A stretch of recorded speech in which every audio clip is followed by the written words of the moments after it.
Bienvenue sur Christ for Life, où la parole éternelle de Dieu insuffle vie et lumière dans votre âme aujourd'hui.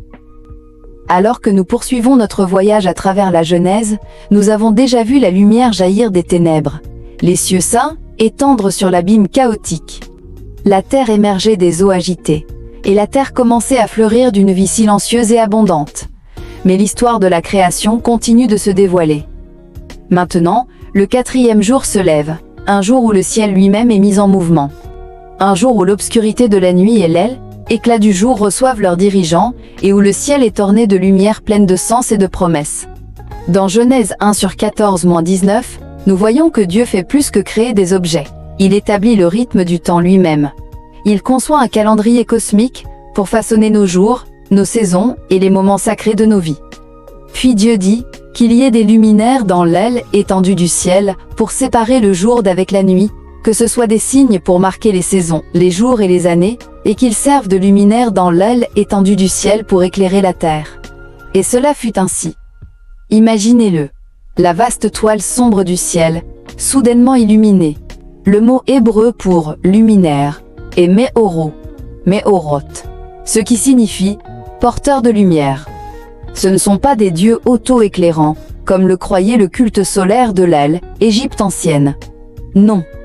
Ce sont des réflecteurs créés de la gloire de Dieu. Des balises qui guident, gouvernent et proclament sa majesté. Dieu ne se contente pas de remplir les cieux, il les ordonne.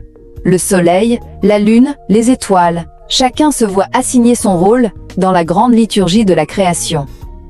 Dieu fit les 2 grands luminaires, le plus grand luminaire pour présider au jour et le plus petit luminaire pour présider à la nuit. Il fit aussi les étoiles. Le soleil, notre soutien de chaleur et de vie. La lune, douce souveraine de la nuit. Et les étoiles, innombrables, qui murmurent l'immensité de la promesse de Dieu. Les peuples anciens se prosternaient souvent par peur ou par adoration devant ces corps célestes, leur attribuant un pouvoir divin. Mais la Genèse parle avec une vérité tranquille et révolutionnaire. Ce ne sont pas des dieux. Ils sont l'âle, œuvre de Dieu. Des instruments, pas des idoles. Créés, pas divins.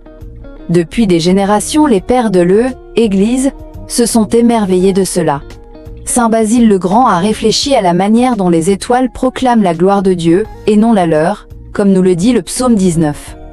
Saint Augustin a vu dans le mouvement constant des cieux, un miroir de la fidélité immuable de Dieu. La tradition orthodoxe dépeint le ciel comme une cathédrale, le soleil et sa lampe, la lune sa bougie, les étoiles sa mosaïque de beauté. Dans elle, Église copte, les phases de la lune parlent de repentance, décroissante dans l'humilité, croissante dans l'espoir de la résurrection. Mais au-delà de la beauté, il y a un but divin. Ces luminaires sont désignés pour des signes, Otot, et pour des saisons, Moedim, pour les jours et pour les années. Le mot « signe » évoque une signification prophétique. Les corps célestes pointent au-delà d'eux-mêmes, comme les étoiles au-dessus de Bethléem qui a conduit les mages jusqu'à l'enfant Christ. Les saisons, Moadim, ne sont pas seulement le passage du printemps et des moissons. Elles marquent le calendrier sacré de Dieu, la Pâque, la Pentecôte, les tabernacles. Des moments où le ciel touche la terre. Des moments où Dieu invite son peuple à se souvenir, à adorer, à se réjouir. Le temps lui-même devient saint lorsqu'il est ordonné par Dieu. Dieu les plaça dans l'ode étendue du ciel, pour éclairer la terre, pour présider au jour et à la nuit, et pour séparer la lumière d'avec les ténèbres. Et Dieu vit que cela était bon. La lumière et les ténèbres, autrefois sauvages, sont maintenant gouvernés. Le jour et la nuit se voient attribuer leurs limites. Les cieux ne déclarent pas seulement la beauté, mais aussi l'ordre. Le mot hébreu mécharel dirigé, implique une gestion, pas une domination. Les luminaires gouvernent le temps, un cadeau à l'humanité. Un rythme pour le travail, pour le repos, pour l'adoration. Et au sein de cette structure divine, nous trouvons la liberté. La vie est épanouie sous l'ordre. Saint Jean Chrysostome a appelé les étoiles des prédicateurs silencieux, déclarant la sagesse de Dieu à toute la terre. Le catéchisme de l'Église catholique nous rappelle que le cosmos est chargé d'un potentiel sacramentel, CEC 341. La science moderne, Et merveille que les étoiles, des fourneaux nucléaires précisément réglés, existent pour que la vie puisse prospérer. Leur équilibre délicat fait écho au grand rappel de saint Thomas d'Aquin. La conception implique un concepteur. L'hymnodie orthodoxe éthiopienne célèbre le soleil comme une préfiguration de la résurrection du Christ, dissipant les ténèbres, non pas par la violence, mais par la lumière. Des voix protestantes comme celle de Jean Calvin ont souligné la stabilité des cieux comme une preuve de la grâce commune de Dieu, le cadre sur lequel la vie humaine peut s'épanouir.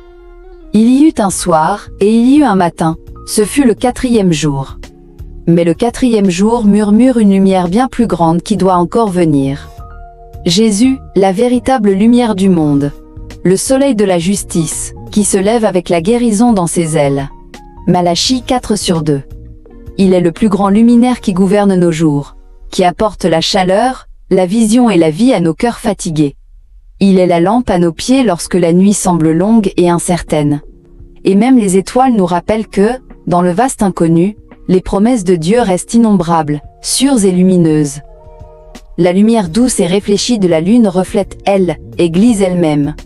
Jésus a dit « Vous êtes la lumière du monde » Matthieu 5h14. L'apôtre Paul a écrit « Brillez comme des luminaires dans le monde » Philippiens 2h15. Le même mot, Foster, les mêmes luminaires célestes, ne reflètent pas leur propre gloire, mais la gloire de celui qui les a faits. Alors, que vous dit ce 4e jour de la création? Il parle d'espoir. Il vous rappelle que votre vie n'est pas un hasard. Elle a un ordre. Elle a des saisons. Elle a un but sacré. Il vous avertit doucement. N'adorez pas le créé. Suivez le Créateur. Et par-dessus tout, il vous appelle à briller. À refléter la lumière du Christ, dans un monde qui aspire à la direction. Au sens, à l'espoir. Alors faisons une pause, et réfléchissons. Dans quelle partie de votre vie avez-vous besoin que Dieu mette de l'ordre dans votre temps? Quel endroit sombre a besoin de la lumière du Christ? Quelle saison traversez-vous, et comment Dieu vous invite-t-il à l'embrasser avec un but précis? Tournons nos cœurs vers lui maintenant, dans la prière. Seigneur, tu es la lumière qui gouverne mes jours et mes nuits, mets ton ordre sur mon temps. Illumine les ombres en moi. Laisse-moi briller de ton amour, de ta vérité, et de ta grâce. Fais de ma vie un reflet radieux de ta bonne création. Si ce message a remué votre cœur, s'il vous plaît, aimez, abonnez-vous et partagez-le avec quelqu'un qui traverse sa propre saison. Et si vous avez besoin de prière, nous sommes là pour vous.